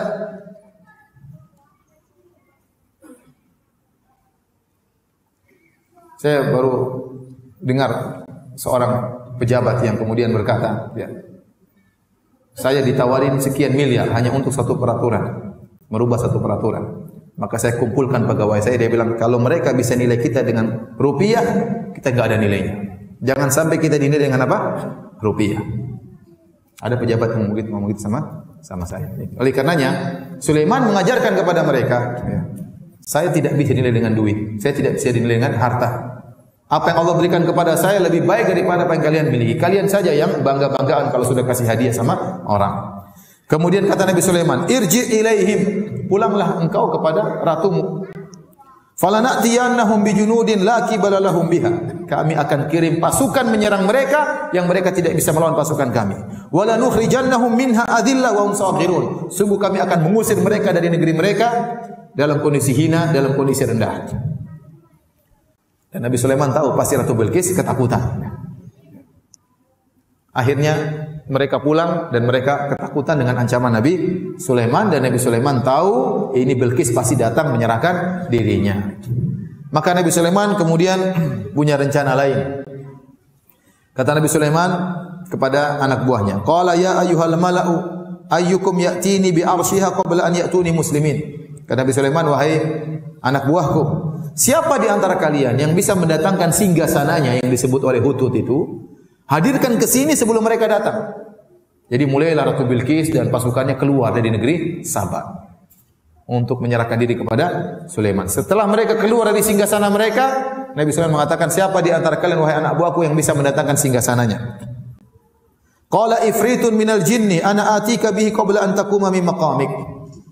Berkata ifrit, jin yang paling top, saya akan datangkan singgasananya kepada engkau wahai Sulaiman sebelum kau berdiri dari tempat dudukmu. Berdiri butuh waktu atau tidak? Butuh waktu beberapa detik. Belum berdiri sudah datang singgasana. Ada yang mengatakan maksudnya Nabi Sulaiman dia selalu mengecek pekerjaan anak buahnya dan dia duduk berjam-jam menjelang duhur baru dia berdiri. Artinya Ifrit berkata, saya butuh waktu beberapa jam atau beberapa saat untuk sebelum kau berdiri wahai baginda akan hadir singgasana Ratu Bilqis. Ini hebat, berarti jin itu punya kekuatan. Berarti jin Ifrit cepat sekali. Shring, kemudian pergi, kemudian mikul singgasana. Cepat sekali. Luar biasa. Jin memang ada punya kekuatan. Jin punya kekuatan. Wa qala alladhi indahu wa inni alaihi laqawiyyun amin. Percayalah wahai baginda, sungguhnya aku ini kuat dan terpercaya, aku amanah. Meskipun saya setan, saya amanah. Kali ini saya amanah. Qala alladhi indahu ilmun minal kitab. Maka berkatalah orang yang memiliki ilmu dari Alkitab. Ana atika bihi qabla an yartadda ilaika tarfuk. Saya akan datangkan singgasana tersebut sebelum kau mengedipkan matamu wahai Sulaiman. Subhanallah. Ada khilaf siapa orang ini. Ada yang mengatakan salah seorang soleh di negeri Sulaiman. Ada yang mengatakan maksudnya Sulaiman sendiri. Sulaiman berkata, wahai Ifrit, kau cuma begitu. Saya sebelum mengedipkan mata, sebelum kau kedipkan mata sudah datang singgasana. Jadi ada khilaf apakah itu Sulaiman atau yang lainnya. Intinya sangat hebat. Ya. Falamma ra'ahu, akhirnya orang ini mendatangkan singgasana sebelum Sulaiman mengedipkan matanya. Falamma ra'ahu mustaqirran indahu. Tatkala Sulaiman melihat singgasana tersebut sudah ada di hadapan dia, maka dia pun bersyukur kepada Allah. Dia berkata, qala hadza min fadli rabbi. Ini adalah karunia dari Rabbku bisa menghadirkan singgasana di hadapanku. Liyabluwani aashkuru am akfur. Allah memberi saya kenikmatan ini untuk mengujiku. Apakah aku ini bersyukur kepada Allah ataukah aku ini kufur kepada nikmat Allah Subhanahu wa taala. Wa man syakara fa inna ma yashkuru li nafsi. Kemudian Nabi sallallahu alaihi wasallam berkata, barang siapa yang bersyukur, dia bersyukur untuk dirinya. Allah tidak butuh dengan rasa syukurnya. Tapi dia bersyukur itu untuk apa? Untuk dirinya. Dia beribadah untuk dirinya. Jangan sampai terbetik dalam benak kita Allah butuh untuk kita ibadahi. Tidak. Tapi seorang ibadah kepada Allah adalah untuk dirinya sendiri. Wa man kafara, barang siapa yang kafir, fa inna rabbi ghaniyyun karim. Sesungguhnya Rabbku maha kaya dan maha mulia. Tidak butuh dengan ibadah kalian. Kalian kafir enggak ada masalah. Kemudian kata Nabi Sulaiman, qala nakiru laha arsyaha. Nanzur atahtadi am takuna minal ladzina la yahtadun. Kata Nabi Sulaiman kepada anak buahnya, rubah-rubah sedikit singgasana itu, rubah-rubah. Kita ingin lihat, dia ngerti enggak itu singgasananya atau bukan. Dirubah-rubah singgasana tersebut. Jadi, sebagian ahli tafsir menyebutkan Nabi Sulaiman tertarik untuk menikahi Bilqis ini. Ini ratu ini. Ini kalau dinikahi bagus ya buat dakwah, buat macam-macam. Tapi Nabi Sulaiman ingin tahu ini ratu pintar atau tidak ya. Jangan-jangan blow on ya. Nikah sama perempuan blow on juga repot kalau ngobrol enggak nyambung-nyambung ya. Maka dia ingin tes apakah ratu ini pintar atau tidak. Maka dirubahlah sedikit dari apa? Dari bentuk singgasana tersebut. Apakah dia tahu ini singgasana dia atau bukan? Falamma ja'at qila ahakadha arshuki. Tatkala Bilqis sudah hadir, ditanyakan kepada Bilqis, ahakadha arshuki, apakah ini adalah singgasanamu? Qalat, subhanallah, bagaimana jawaban Bilqis? Menunjukkan cerdas atau bodoh ya? Kata dia, qalat ka'annahu hu. Kata dia, sepertinya. Ini menunjukkan Bilqis pintar ya. Dia tidak mengatakan iya, dia tidak mengatakan bukan. Tapi dia memberi jawaban dengan jawaban diplomasi. Sepertinya. Nah, pintar berarti. Bisa jadi istri kalau begitu. Tapi ini pendapat sebagian ahli dalam Israiliyat. Tidak ada dalil nasnya. Tidak ada dalilnya. Nabi Sulaiman ingin menikahi siapa? Bilqis. Ini hanya pendapat Israiliyat dan disebutkan dalam buku-buku tafsir. Saya hanya menyampaikan. Tapi kalau kita berbicara tentang dalil yang sahih, tidak ada dalilnya. Ya. Kemudian kata Nabi Sulaiman, wa utinal ilma min qabliha wa kunna muslimin. Kita sudah dapat ilmu sebelum Bilqis dan kami sudah Islam sebelumnya. Wa saddaha ma kana ta'budu min dunillah. Ya. Adapun dia terhalangi apa yang dia sembah selain Allah menghalangi dia dari Allah Subhanahu wa taala. Innaha kanat min qaumin kafirin. Sungguhnya Bilqis itu termasuk dari orang-orang yang kaum yang kafir. Kemudian ternyata Nabi Sulaiman sebelum Bilqis datang, Nabi Sulaiman membuat istana yang sangat megah, terbuat dari kaca. Istana yang sangat megah, tinggi, terbuat dari kaca. Kemudian dibuatlah lantai istana tersebut sangat panjang, semuanya dari kaca. Tidak ada sambungan-sambungannya. Kaca flat yang sangat besar. Dan di bawah kaca tersebut dialirkan air dan ada ikan-ikannya. Sehingga kalau orang lihat seakan-akan tidak ada kaca. Seandainya kaca tersebut sambungan-sambungan ketahuan ada sesuatu di atas air tersebut. Tapi dia flat yang benar-benar datar tidak ada sambungannya. Dan sampai sekarang belum ada istana seperti itu. Di zaman 2000 berapa ini? 18. Zaman now belum ada istana seperti itu yang pernah dibangun oleh Sulaiman. Kenapa Nabi Sulaiman ingin melihatkan kepada Bilqis bahwasanya dia hebat? Agar itu Bilqis secara mental sudah jatuh di hadapan apa? Sulaiman. Kemudian setelah dibangun semuanya, Nabi Sulaiman mengatakan, "Qila laha udkhulis sarah." Wahai Bilqis, silakan masuk ke istana. Dikira lewat tanah. Dikira lewat apa? Lewat semacam kolam kecil. Falamma ra'atu hasibathu lujjatan wa kashafat an sawqaiha. Waktu dia mau lewat, dia kira ada airnya. Maka dia pun mengangkat apa? Betisnya. Dikatakan oleh sebagian ahli tafsir, Nabi Sulaiman waktu ingin menikah sama Ratu Bilqis, ada jin yang tidak suka. Kata dia, Sulaiman, Bilqis tuh betisnya enggak beres. Betisnya seperti betis himar, bulunya kebanyakan. Ini kalau antum baca buku tafsir, tapi semuanya dikatakan Ibnu Katsir enggak ada dalil. Ini cuma Israiliyat. Jadi Nabi Sulaiman kan mau nikah, harus cek dua, pintar sama cantik kan. Pintarnya sudah oke, tadi sudah dites, jawabnya diplomasi, berarti perempuan ini apa? Pintar. Tinggal cantiknya. Cantik sudah oke, betisnya bermasalah, harus dicek. Gimana caranya? Ya harus dibuat jebakan tadi biar betisnya apa? Kelihatan. Nabi Sulaiman tunggu. Tapi ini semua enggak ada dalilnya, ikhwan. Antum jangan sangka Sulaiman seperti itu, Alisa. Tapi disebutin dalam buku tafsir seperti itu. Untuk mengecek betisnya, Nabi Sulaiman bikin apa? Bikin tadi. Begitu lewat, ternyata enggak seperti kata jin kata. Ternyata Bilqis cantik, cuma ada bulu-bulunya harus dibersihkan. Ini semua Israiliyat namun tidak ada dalilnya. Kemudian qala innaha sarhun mumarradun min qawarir. Sulaiman menjelaskan, wahai Bilqis, enggak ada apa-apa di situ, enggak ada air. Ini lantai. Semua istana terbuat dari kaca. Maka Bilqis pun kagum, qala in rabbi inni dzalamtu nafsi, ya Rabbku sungguhnya aku telah menzalimi diriku, wa aslamtu ma'a Sulaiman lillahi rabbil alamin. Dan aku masuk Islam bersama Sulaiman, aku tunduk kepada siapa? Kepada Allah. Bilqis tidak mengatakan aku tunduk kepada Sulaiman. Tapi aku tunduk kepada siapa? Allah Rabbul Alamin. Apakah Sulaiman menikah dengan Bilqis? Semuanya juga tidak ada dalilnya. Ada khilaf di kalangan para ahli tafsir, apakah Sulaiman menikah dengan Bilqis? Ada yang mengatakan Sulaiman akhirnya menikah dengan Bilqis, ya. Ada yang mengatakan Bilqis menawarkan diri tapi Sulaiman tidak mau, akhirnya Sulaiman menikahkan Bilqis dengan raja yang lain. Ya, dan intinya ada beberapa pendapat, yang jelas tidak ada dalil yang tegas apakah Sulaiman menikah dengan Bilqis, ya. Kita pun tidak pernah hadir acara walimahnya, jadi tidak tahu. Baik. Bagaimana ya kesudahan Nabi Sulaiman?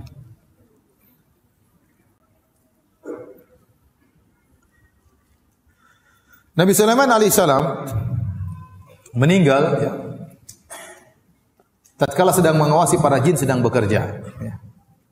Kata Allah Subhanahu wa taala dalam surat Saba ayat 14, "Falamma qadayna 'alaihi al-mauta ma dallahum 'ala mautihi illa dabbatul ardi ta'kulu min sa'atah."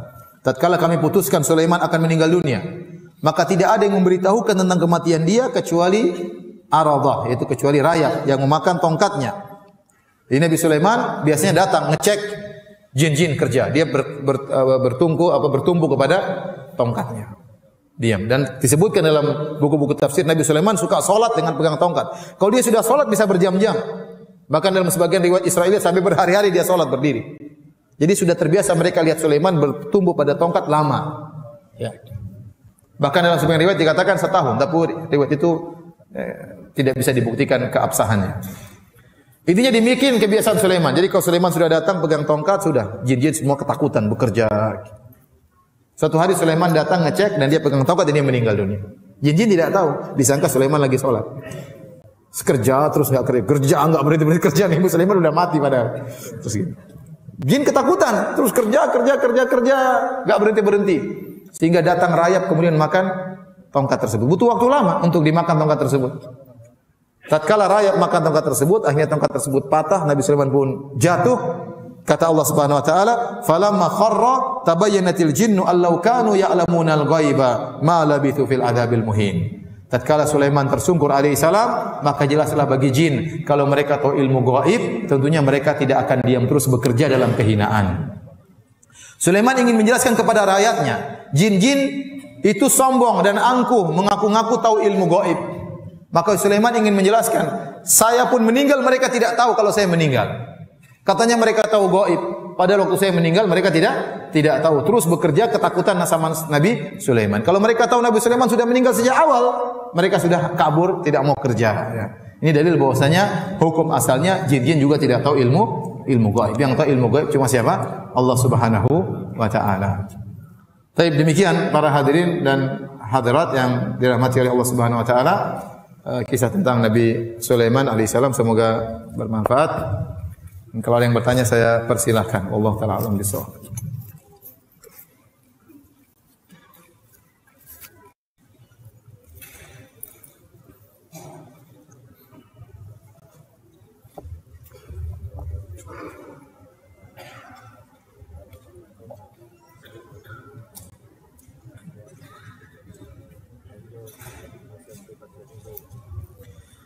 Bolehkah diamalkan doa surat An-Naml ayat 19 yang Ustaz ucapkan tadi untuk saya dan orang tua? Bagaimana kalau orang tua sudah meninggal? Enggak ada masalah ya. Kita berdoa, ya Rabbi auzi'ni an ashkura ni'mataka allati an'amta alayya wa ala walidayya wa an a'mala salihan tarda. Wa aslih li fi dzurriyyati. Ya, enggak ada masalah. Ini doa yang kita boleh cuplik, kita boleh doa dalam doa-doa kita. Demikian juga doa-doa Nabi yang lain, seperti doanya Nabi Adam, Rabbana zalamna anfusana wa illam taghfir lana wa tarhamna lanakunanna minal khasirin. Ini doa yang bisa kita ucapkan. Dari Rabbi auzi'ni an ashkura ni'mataka allati an'amta alayya, ya Allah, ilhamkanlah kepadaku untuk agar aku bisa bersyukur atas nikmat yang Kau berikan kepadaku dan kepada kedua orang tuaku, dan agar aku bisa beramal saleh yang Kau ridhai. Seperti doanya Nabi Ibrahim, Rabbi ja'alni muqimas salati wa min dzurriyyati. Ya Allah, jadikanlah aku penegak salat, demikian juga anak-anakku, jadikanlah mereka penegak salat. Demikian juga Rabb wajubni wa junubni wa bani anak budal asnam. Ya Rabbku, jauhkanlah aku dan anak keturunanku dari penyembahan berhala, dari kesyirikan. Tapi kalau doa Nabi Sulaiman yang satunya enggak boleh. Rabbi firli wa habli mulkan la yanbaghi li ahadin min ba'di. Ya Allah, anugerahkan aku kerajaan yang tidak boleh seorang pun. Itu enggak boleh, itu khusus Nabi Sulaiman. Antum enggak boleh doa dengan doa tersebut, tidak bakalan dikabulkan ya.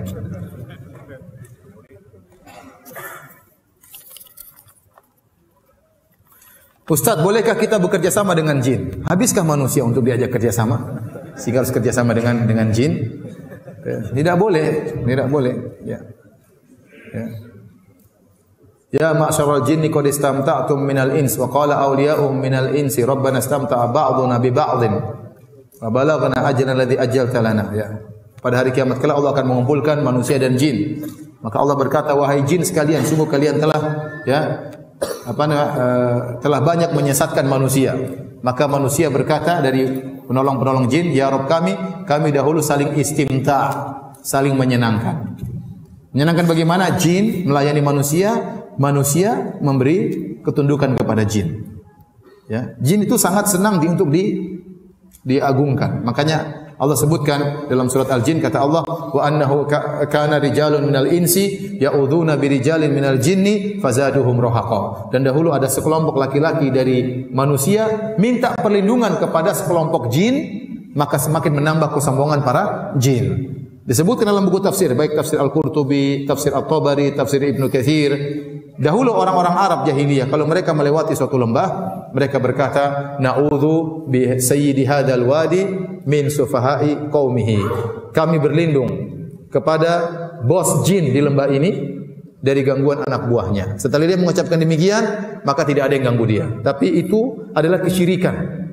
Menjadikan jin semakin sombong, semakin angkuh. Ini adalah kesyirikan. Maka tidak boleh seorang bekerja sama dengan jin, sengaja bekerja sama dengan jin, ya. Tidak boleh. Ada yang mengatakan, Ustaz, tapi kalau jinnya muslim, dari mana kamu tahu dia muslim atau tidak? Zahirnya, Ustaz. Bagaimana zahirnya enggak kelihatan? Ya, kalau manusia bisa kita cek zahirnya, dia ke masjid, dia ke ini. Jin dari mana ente cek ya? Ya. Apalagi Nabi berkata tentang setan kata Nabi, shadaqaka huwa kadzub. Setan itu benar kali ini tapi biasanya dia berdusta. Dan kita menutup pintu-pintu ini, ya. Jangan kita buka pintu-pintu ini. Ya, saya kemarin baru dari suatu daerah, saya ceramah. Di sana banyak bentuk kerjasama dengan jin. Di antara cerita yang lucu, ya. Jadi ada kawan ini juga ustadz, ya. Cerita. Jadi dia punya paman dia punya paman ya, suka mengajarin ilmu, tapi orang kalau mengambil ilmu harus bayar mahar. Harus bayar mahar. Ada sepupunya ingin diajari supaya bisa pintar ngomong. Jadi ada wirid-wirid tertentu, ada ritual-ritual tertentu supaya pintar ngomong. Kata pamannya, silakan, tapi maharnya 10 gram emas. Akhirnya sepupunya ini, padahal pamannya sendiri, sepupunya datang, kasih 5 gram emas. Nanti 5 gramnya belakangan. Akhirnya omnya ngajar, pamannya ngajar, dan akhirnya dia pintar ngomong. Dia pintar ngomong. Setelah pintar ngomong, yang pertama kali dikibulin pamannya sendiri. Sehingga dia pintar ngomong, 5 gramnya nggak dibayarin sampai sekarang katanya. Kemudian pamannya ditipu kedua kali. Paman mau gini, mau kerja. Dia pintar ngomong, akhirnya dia banyak nipu orang gara-gara pintar apa? Ngomong. Seakan-akan menghipnotis. Itu pakai ilmu. Ilmu tersebut dibayar dengan 5 gram emas. Yang pertama dia bohongin gurunya sendiri. Saya dengar cerita saya ketawa. Jadi seperti itu. Itu apa namanya, kerjasama dengan jin, kerjasama dengan jin. Cerita kedua dia cerita juga. Jadi kakeknya punya pisau. Pisau ini pisau yang luar biasa sakti. Kakak dia juga seorang ustadz pergi ke suatu pondok. Pondok itu ingin diserang oleh sebagian preman-preman dari daerah yang sama. Ingin datang dari daerah yang sama. Akhirnya kakaknya ini jengkel, dia pulang kampung, dia ambil itu apa namanya, pisau kakeknya. Pamannya udah ngaji, ya apa? Kakaknya udah ngaji, dia juga udah ngaji ustadz ya. Dia bawa apa namanya, pisau tersebut. Pas tiba-tiba preman-preman tersebut datang dari kampung yang sama, dia bilang, kalian mau lawan saya? Ini pisau saya ambil dari kampung saya. Ayo, berani nggak? Nggak ada yang berani. Nggak ada yang berani. Takut sama pisau tersebut. Akhirnya pisaunya lupa dia bawa pulang. Kakeknya di kampung sakit-sakitan, gatal-gatal, bengkak-bengkak. Kata dia, mana itu pisau? Tidak dikasih makan, saya kesakitan sekarang. Suruh bawa pulang, subhanallah. Jadi seperti itu. Jadi jinnya harus dipelihara harusnya. Khodam dipelihara, dikasih mahar, dikasih macam-macam, ada wirid-wirid tertentu. Ini semua wirid-wirid bid'ah yang tidak pernah diajarkan oleh Nabi sallallahu alaihi wasallam.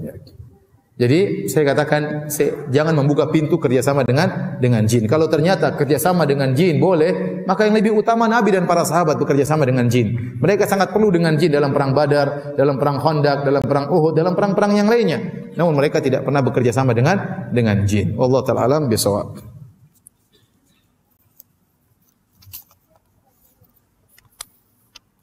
Ustaz, negeri Sabah itu di mana ya Ustaz? Ada yang bilang negeri Sabah itu dikuasai Ratu Bilqis, itu di Indonesia. Ini malu-maluin ya, malu-maluin. Katanya Raja Sulaiman tuh Sleman. Enggak nyambung ya, subhanallah. Katanya Haikal Sulaiman tuh Borobudur. Ya, sekarang orang-orang Yahudi kenapa pergi ke Palestina? Karena mereka ingin bangun kembali kerajaan Sulaiman Raya, ingin membangun Haikal Sulaiman. Menurut mereka Sulaiman telah membangun kerajaannya dan mereka harus membangun kembali. Jadi mereka memfokuskan untuk membangun negeri mereka di Palestina. Kalau ternyata di Indonesia orang Yahudi akan pindah semua di sini, repot kita nanti. Ini tidak benar. Apakah ada keturunan-keturunan Sulaiman sekarang di mana? Di Sleman? Dari sisi wajah, dari sisi hidung yang mancung, tidak ada ya. Semuanya model-modelnya seperti kita semua. Apalagi Sulaiman disebutkan cuma sekitar 1000 tahun sebelum Masehi. Ini tidak terlalu lama ya. Tidak terlalu lama ya. Ini semua hanyalah omong kosong. Ini memalukan. Ya, ini penelitian saya dengar dari seorang, ini memalukan orang Indonesia. Ya. Jangan sampai diterjemahkan ke bahasa Arab. Nanti kita ditertawain sama orang Arab.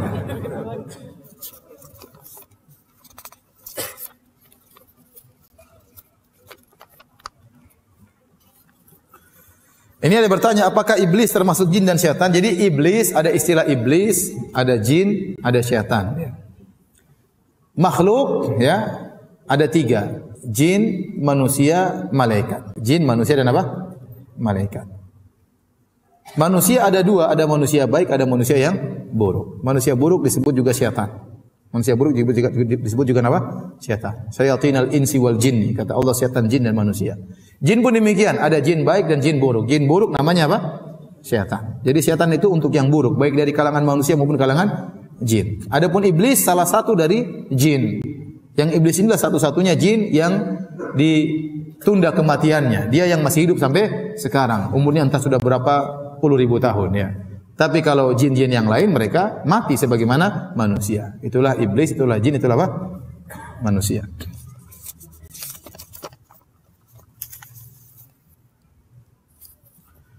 Nabi Sulaiman ganteng kah? Ya ganteng lah pastilah. Tapi Lebih ganteng siapa? Nabi Yusuf alaihissalam. Lebih ganteng Nabi Adam alaihissalam. Tapi apakah ganteng seperti kita nggak tahu, kita nggak pernah lihat ya. Tapi jelas dia ganteng ya. Jadi tidak ada nabi yang cacat. Ya. Tidak ada nabi yang cacat. Ya. Kenapa? Karena dalam rangka untuk menolak gangguan dari kaumnya. Karena kalau ada nabi yang cacat akan jadi olok-olokan oleh apa? Kaumnya. Tapi orang soleh, orang baik ada yang cacat. Tapi untuk nabi tidak. Tidak ada nabi yang cacat. Seandainya Sulaiman buruk rupa, tentunya akan jadi olok-olokan dari kaumnya.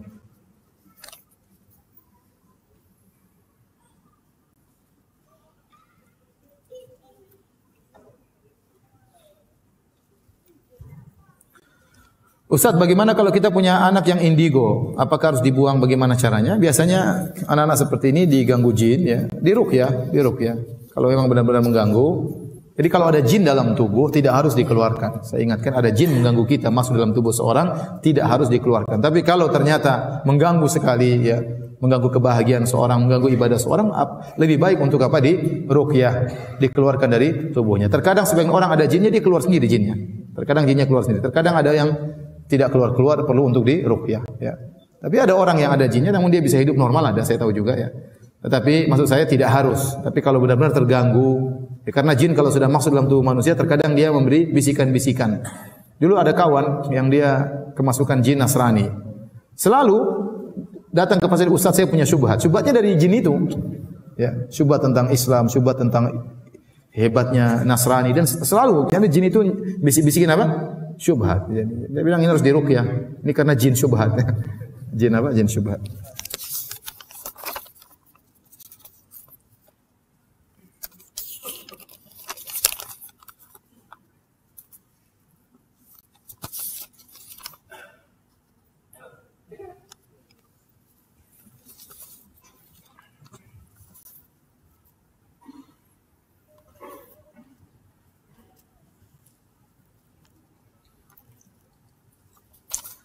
Baik, demikian saja. Ini hadiah. Hadiah buat saya. Oh, buat saya ada khusus ya. Ini bagi siapa yang bisa menjawab pertanyaan? Baik. Di akhir pengajian ini ada berapa hadiah? 2, 3, 4, 5, 6, 7, 8, 9. Ada 10 hadiah bagi yang bisa menjawab pertanyaan. Saya kasih hadiah atau hadiah dari panitia. Ya. Pertanyaan pertama, sebutkan keistimewaan kerajaan Sulaiman. Ya, silakan berdiri. Ya, berdiri. Apa keistimewaan kerajaan Sulaiman? Assalamualaikum warahmatullahi wabarakatuh. Waalaikumsalam warahmatullahi wabarakatuh. Keistimewaan kerajaan Sulaiman adalah Allah menundukkan segala makhluk bagi Nabi Sulaiman. Pertama, menundukkan makhluk bagi Sulaiman, burung dan yang lain. Yang kedua? Tidak ada kerajaan setelah kerajaan Nabi Sulaiman. Ya, makhluk yang ditundukkan oleh Allah apa aja? Jin. Terus jin? Binatang? Manusia. Terus apa? Angin, yang lupa. Angin, ya. Silakan. Jazakallahu khairan. Silakan. Ya. Ya, Masya Allah. Allah barik fiik.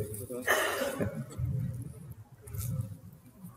Sebutkan dua ciri anginnya Nabi Sulaiman. Sana, silakan. Berdiri. Antum jangan lihat ke belakang ya antum. Berdiri ya. Apa ciri anginnya Nabi Sulaiman? Lembut, yang kedua? Cepat tapi tidak?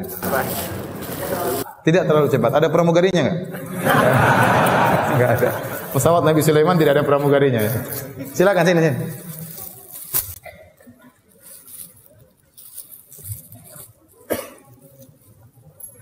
Pertanyaan berikutnya, siapa yang bisa sebutkan atau menjelaskan tentang empat yang faedah yang bisa kita ambil dari perkataan semut. Semut ngomong apa faedahnya? Ya, berdiri. Semut ngomong apa? Semut ngomong kepada semua pasukannya untuk semua temannya, bukan semua pasukannya. Semua pasukan semut. Ya. Ketua semut itu ngomong kepada semua pasukan semut untuk menghindari dari Nabi Sulaiman dan pasukannya, mereka tidak terinjak. Iya, apa faedahnya? Faedahnya itu pertama, semut. Kenapa Nabi Sulaiman tertawa? Ya, apa sebabnya? karena Nabi Sulaiman itu mendengar si ketua semut itu. Saya tidak bilang dia ketua semut, mungkin dia semut rakyat jelata. Pokoknya salah seekor semut. Iya, salah seekor semut. Iya. Semut. Iya, tidak mesti dia ketua ya, tidak mesti. Nabi Sulaiman dengar perkataannya. Kedua, dan kedua, Nabi Sulaiman bersyukur pada Allah karena bisa mendengar salah satu semut itu. sama itu yang pertama. Terus. Faedah yang lain. Yang lain. Yang ketiga, Nabi Sulaiman. Semut tadi ngomong apa? Semut bicara agar semua pasukannya itu menghindari. Iya, berarti semut kasih udzur kepada siapa? Sulaiman dan pasukannya. Ya, Masya Allah. Itu yang ketiga. Yang keempat? Yang keempat itu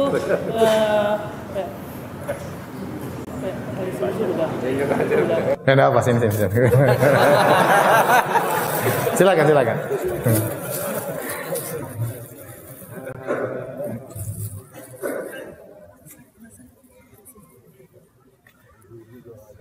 Ya, itu enggak ada. Ibu udah lah. Ini tinggal 4. Ini baju laki-laki semua. Coba apa keistimewaan Nabi Sulaiman? Satu aja. Dua keistimewaan Nabi Sulaiman. Dua keistimewaan Nabi Sulaiman. Kita sebut di awal pengajian. Hah? Ayo, yang angkat tangan jangan ragu-ragu. Coba. Iya. Keistimewaan Nabi Sulaiman dia seorang nabi dan rasul. Iya. Keistimewaan Nabi Sulaiman dia seorang nabi dan rasul.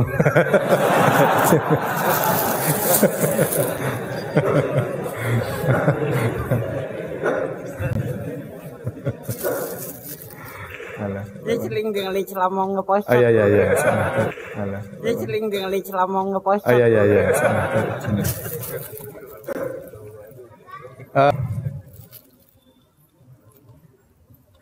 Apa lagi pertanyaan? Siapa yang hafal doa Nabi Sulaiman? Nah, jawab berdiri. Ya.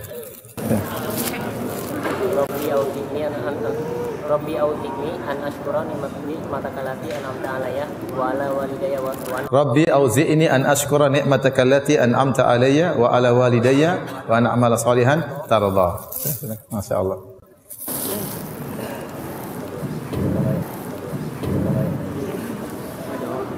Siapa yang bisa mengulangi kisah tentang Nabi Muhammad SAW diganggu jin? Kisahnya gimana? Hah? Ya, coba. Rasulullah sedang sholat terus jin ifrit lewat mana? Kemudian Rasulullah cekek lehernya sampai lidahnya keluar. Rasulullah rasa dingin lisannya. Terus? dan Rasulullah ingin mengikatnya di masjid sampai pagi hari sehingga semua sampaikan tersebut. Tapi Rasulullah berikan pada doa. Masya Allah, jazakallah khair. Apa? Mau jawab? Udah, langsung aja dapat hadiah. Baik, demikian kajian kita ikhwan dan akhwat yang dirahmati Allah Subhanahu wa taala. Kita tutup dengan kafaratul majlis. Subhanakallah bihamdik asyhadu an la ilaha illa anta astaghfiruka wa atubu ilaik. Assalamualaikum warahmatullahi wabarakatuh. Demikian kajian pada hari ini.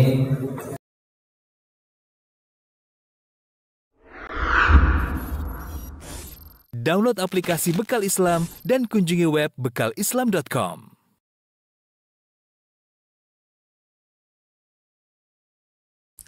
Bismillahirrahmanirrahim. Assalamualaikum warahmatullahi wabarakatuh.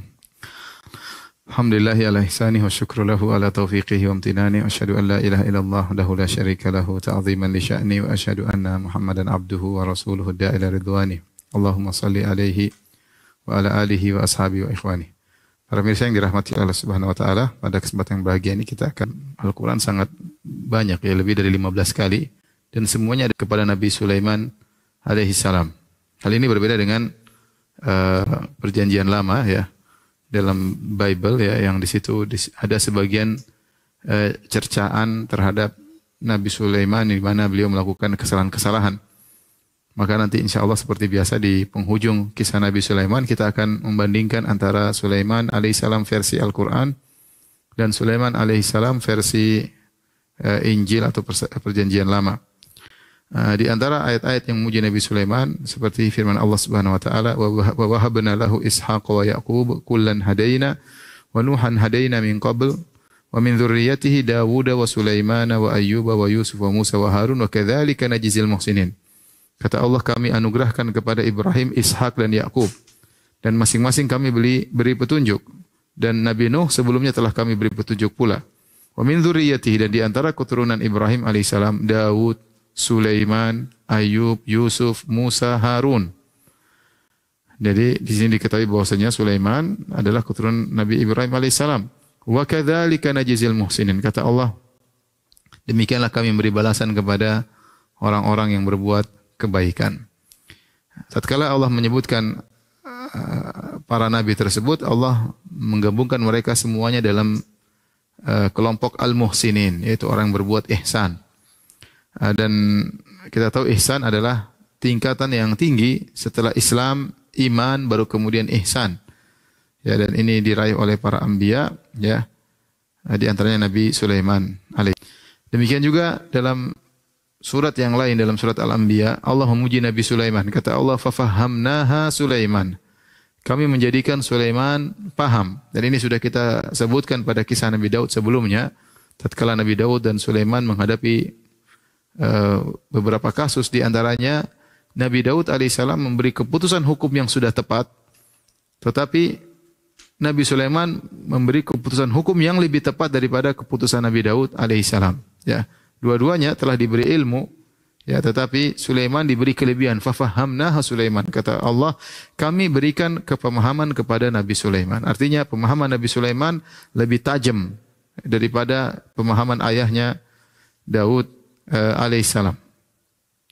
Dan di antara keistimewaan Nabi Sulaiman alaihissalam, Nabi Sulaiman adalah Nabi yang membangun Baitul Maqdis. Tentu ada khilaf di kalangan para ulama, siapakah yang membangun Baitul Maqdis? Ada yang mengatakan Nabi Adam alaihissalam. Nabi Sulaiman hanya melanjutkan. Ada yang mengatakan bahwasanya Nabi Yakub alaihissalam yang pertama kali membangun, yang melanjutkannya Nabi Sulaiman. Tapi intinya Nabi Sulaiman ikut serta dalam membangun Baitul Maqdis. Dan kita tahu bahwasanya dalam Islam ada 3 masjid spesial, Masjidil Haram, Masjid Nabawi, dan Masjid Al-Aqsa atau Baitul Maqdis. Yang 3 masjid ini dibangun oleh para nabi. Masjidil Haram dibangun oleh Nabi Ibrahim alaihissalam, Masjid Baitul Maqdis dibangun oleh Nabi Sulaiman, dan Masjid Nabawi dibangun. Oleh karenanya, karena 3 masjid ini dibangun oleh para nabi, maka Allah berikan keistimewaan kepada 3 masjid ini. Di antaranya orang yang sholat di ketiga masjid ini diberikan pahala berlipat ganda. Kata Nabi SAW, fadlus masjidil haram ala ghairihi mi'atu alfi sholatin. Keutamaan sholat di Masjidil Haram dibandingkan dengan yang lainnya 100.000 kali lipat. Wa fi masjidi alfu sholatin.